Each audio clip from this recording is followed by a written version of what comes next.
hooyadii hore ee hooyooyinkeenaha wuxuu ahaa dadku cilmiga sidan uma aqooniyo diinta dad laakiin caqiido wanaagsan bay ahaayeen waxay ahaayeen xeedhada ay wax weelka wax ku cunayaan oo dhammi uu ahaa mid guriga lagu sameeyey dhaqan weerar baa ku dhacay oo maanta fandhaalkii waxaa lagu bedelay malqacad mididii waxaa lagu bedelay qaar aynaan garanahayn dharigii waxaa lagu bedelay dusuud haantii waxaa lagu bedelay mid bira oo dibadda laga keenay fandhaalka waa la qori jiray fandhaal kan oo malqacad ahaa oo malqacadda dherarka leeg iyo ballaadhkaba fallaadh dherarkana gacantaa leeg afkiisa horena yar yahay waxaa la odhan jiray fandhaal iyo fandhaal muqumadeed iyo dhure iyo qude saddexda afartaa magac bay lahaayeen fandhaalku waa kaad ku cunaysa qofku fandhaal muqumadeedku waa ka ubada dheer gunteeda wax kaaga soo qaadaya afkiisuna kan kale leegyahay ama aan wax badan ka weyneyn dhurana waa ka qoyska hooyadu ay uga soo dhuraysa cuntada dheriga qudena waa ka allabariga iyo ducooyinka iyo waxaa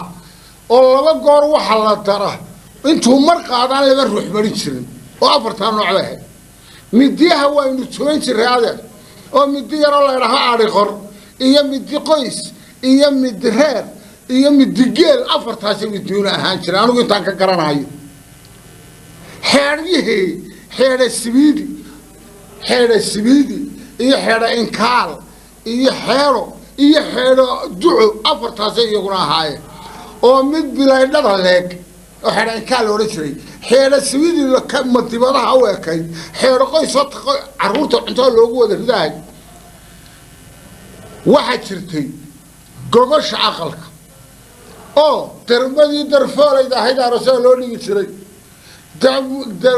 dermadii kale ee caddayd ee la odhan jiray inaala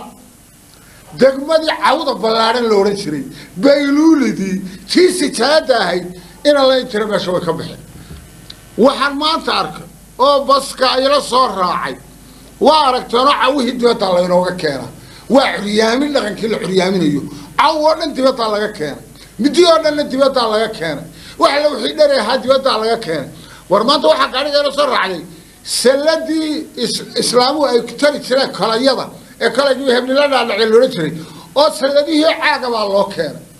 yacni waa si hawsha gebigeeda laynooga curyaamiyo